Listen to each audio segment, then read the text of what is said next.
I've never had sex with Brian Johnson. And whoever is saying that I have is an absolute liar, because Brian promised to keep that secret. So I'm not. Oh, you won't get any things about me and Brian in that book, mate. Yeah, man.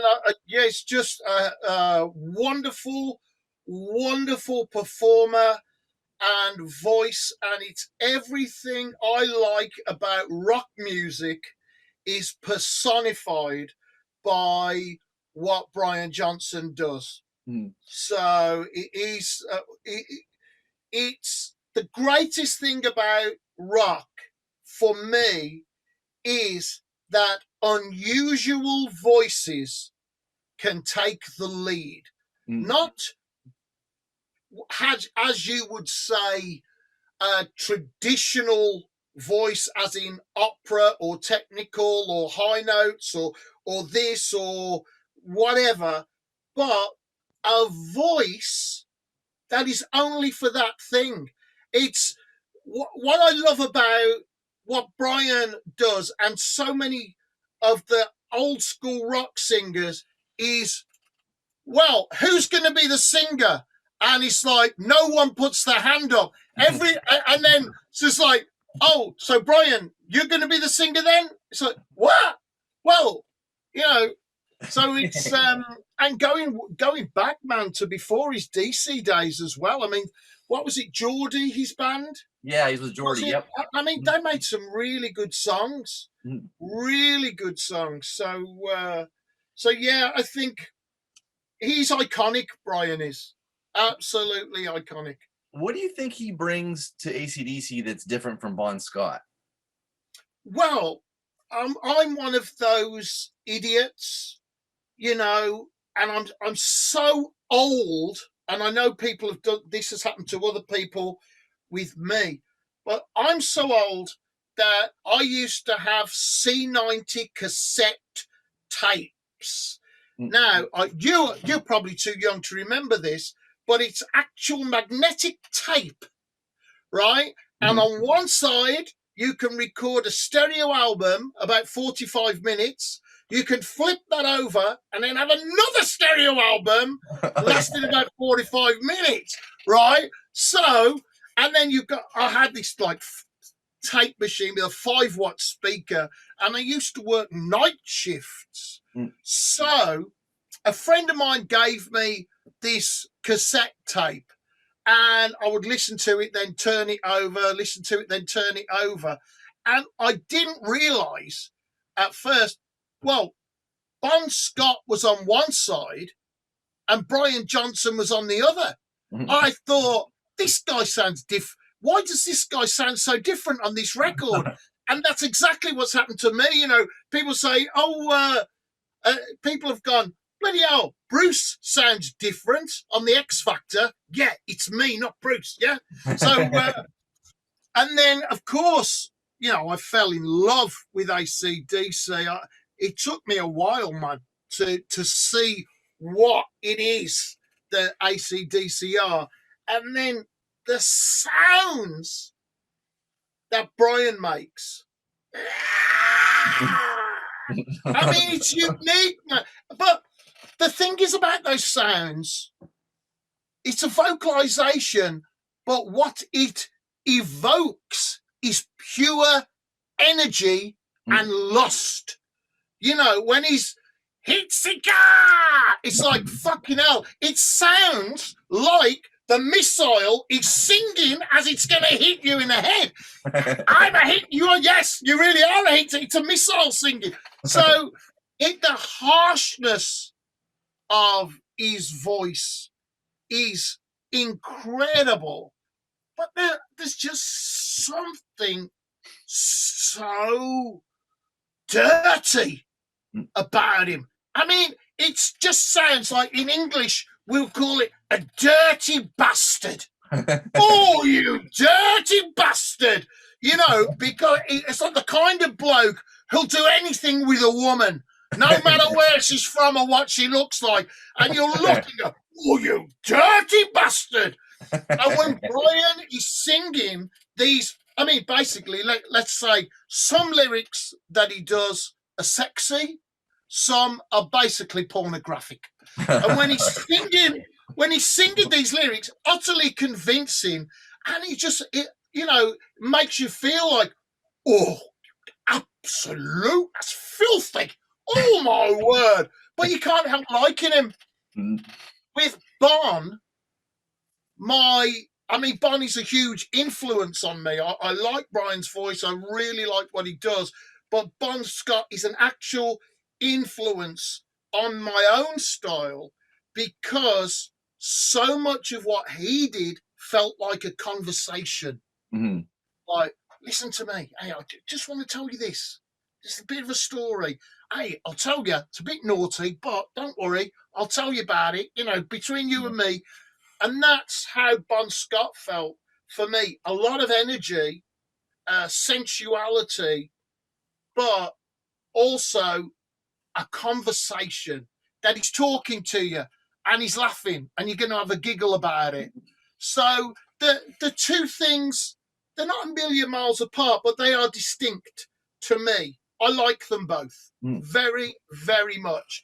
There's only one Brian album that I'm not that keen on, and that's Hail Caesar. Mm-hmm. But the rest of them, I really like. I got you. What do you think? What do you think Mut Lang got out of Brian Johnson in the studio? I mean, that's widely regarded kind of his sort of pinnacle peak performance, and he's coming into AC/DC fresh. But yeah, I mean, what do you think he kind of got that maybe we haven't quite heard since?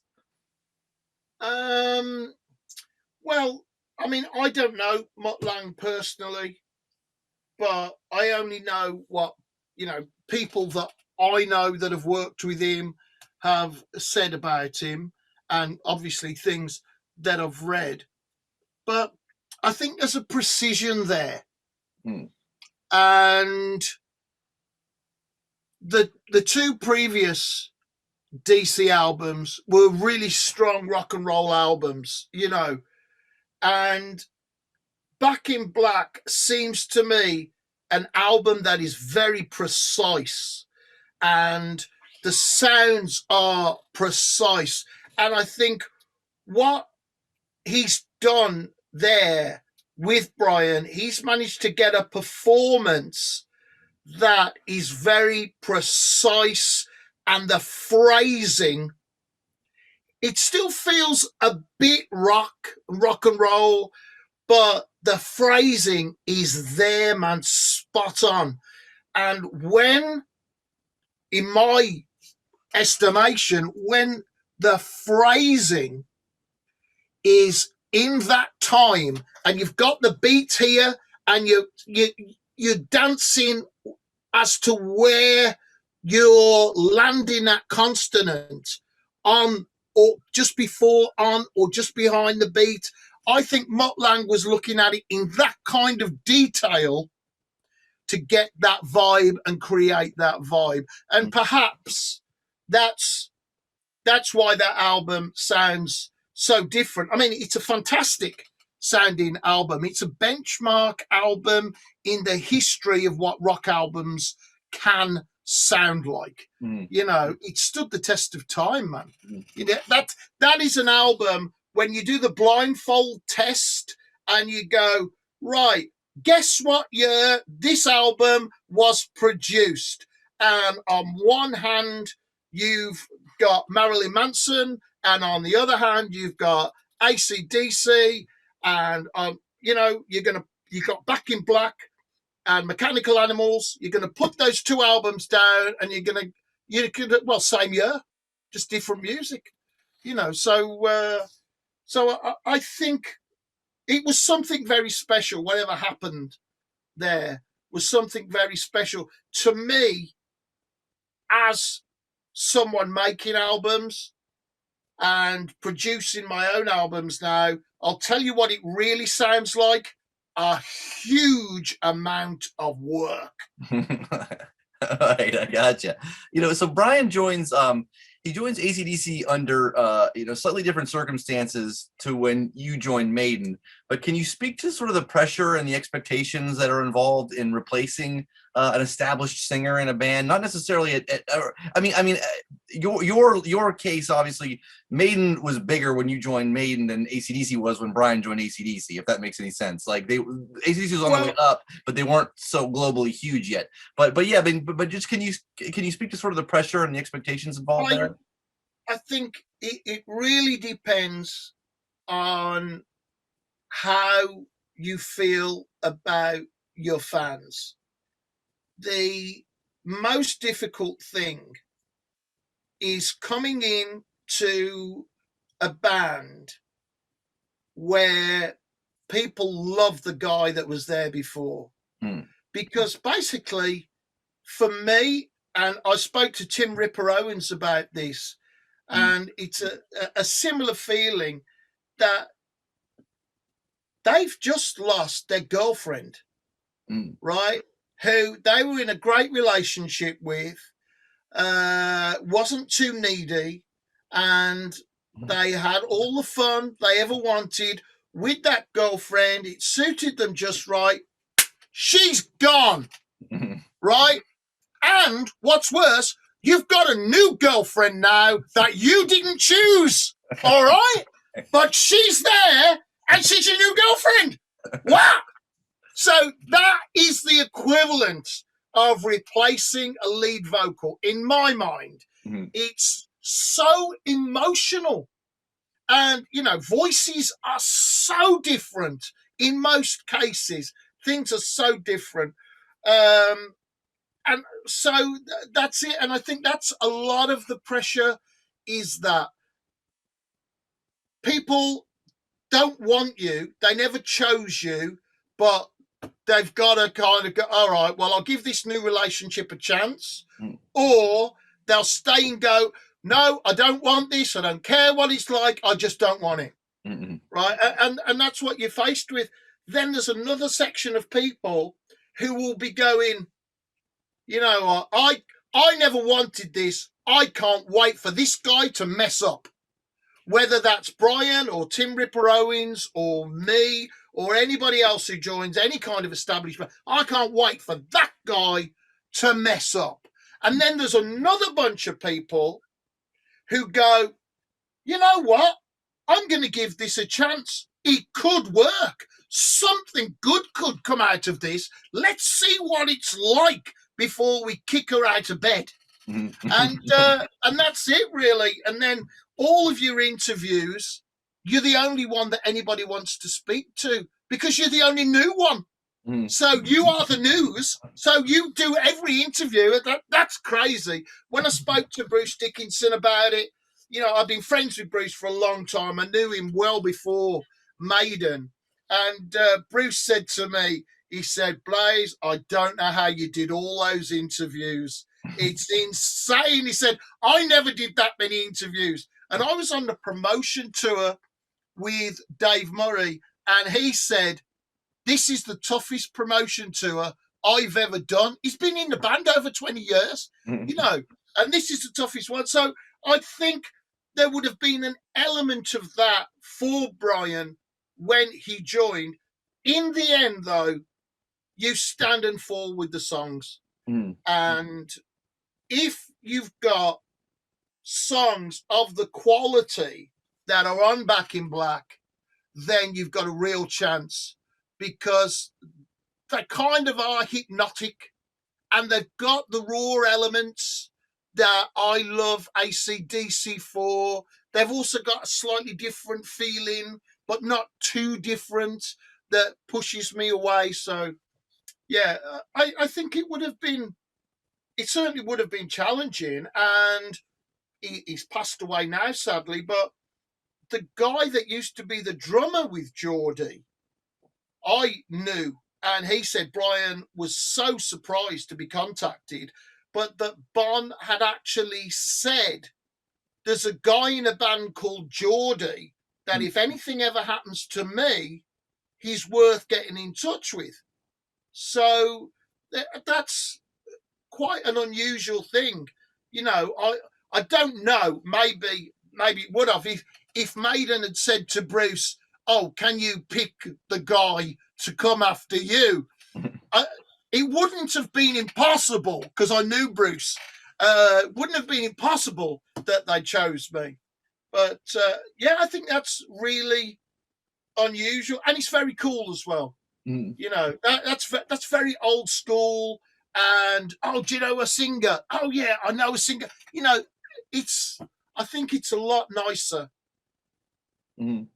Vocally, vocally, what were some of the challenges, you know, for you? And I'm sure Brian probably had to face the same thing when you're singing somebody else's material, and you're kind of doing your own sort of interpretations on that. Yeah, I mean, what were some of the challenges and sort of difficulties with that in your case? Well, for me, what I wanted to do was go back and listen to the studio albums very carefully and look at the phrasing of the big songs that were in the set from the studio albums and kind of breathe some life into those old songs. Bruce had been singing those songs for a long time. They were always in or out or around the set list. And I thought, well, the best thing I can do is not try and make these songs my own, as in a Blaze Bayley version of The Trooper. What I feel I should be doing is going, here's a fresh version of The Trooper, and try and get some of that phrasing back to the original albums. I also listened to what Bruce did live, and with those studio songs, I tried to get just a fresh version without messing them about too much. There was a couple of things I had to change to suit me on different ones, but mostly I just tried to get the breathing right, get the consonants in the right place, and really keep that tempo, keep the vocal bang bang bang bang bang bang bang, and keep the excitement in the song. And I think it you know, when you're used to a song, you think you are doing it correctly, but you listen back to a song that you've been singing for 5 years and you compare it to the studio version, and it can be a long way off, man, but only in little pieces, little tiny pieces that make the whole thing really different. Mm. So I wanted to come back and kind of do those. And I think Brian, he's very distinctive. I mean, his character, the way that he does things, I think really would have been a bit different for Brian. He would have been in a situation where he goes, okay, well, I'll sing this song. And it comes out how it comes out. There's the melody, there's the lyric. That's what I'll be singing. But in the end, it's Brian Johnson singing this song. And for me, that wasn't a problem, you know. And it is, yeah, that's it. Yeah, it wasn't a problem for me. But there are challenges, and they're never what you expect. Mm. Was it and is it still kind of challenging from your perspective to sort of always be compared to Bruce or even Paul? And do you think Brian suffers from the same thing, always being compared to Bond? Well, I mean, so I mean, there are people that hate me. There are Iron Maiden fans that hate me. They hated me because I joined Iron Maiden, and they hated me after Iron Maiden, and they don't want to change. And that, you know, that's it. And I was on stage on a few occasions where people would shout, Bruce, bring back Bruce, bring back Bruce, and even hold up banners, bring back Bruce. And this is before they've heard me sing a note, you know.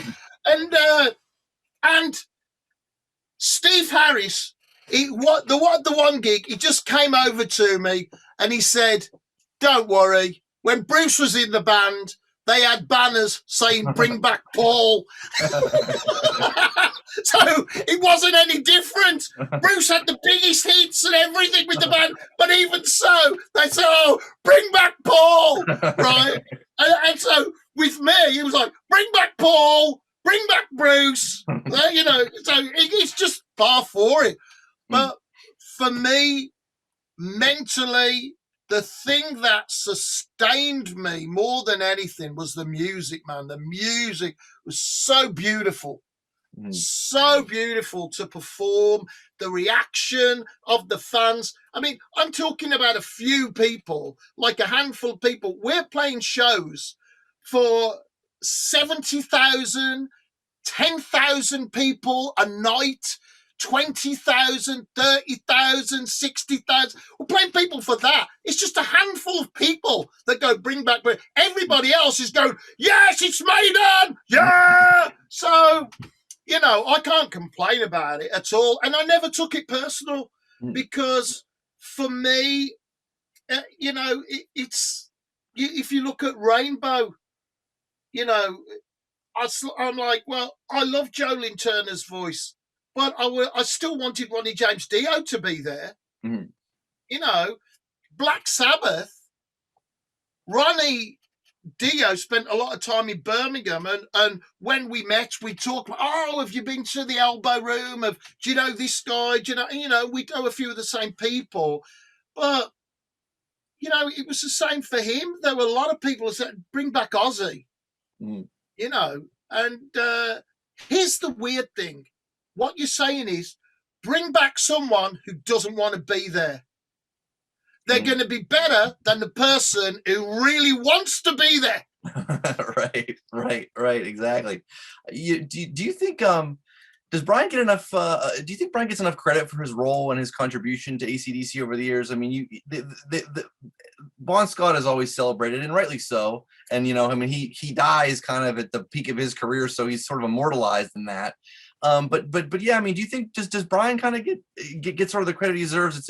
Even the band kind of throws back, like they do a Bon Scott box set, and there's always all these kind of celebrations of Bon and stuff. But yeah, I mean, do you think does Brian get enough credit for his role? Well, I think the key thing in what you just said is that Bon died, you know, and we won't really know. And this is horrible. I know, I can't believe I'm saying it, but I feel this to be true. We won't really know what the legacy of Brian Johnson is until Brian Johnson is gone. And then we'll see them. I would almost guarantee this, having been on more than one major label, I will guarantee that the moment that Brian Johnson is no longer with us, someone at the record company is planning the box set of Brian Johnson.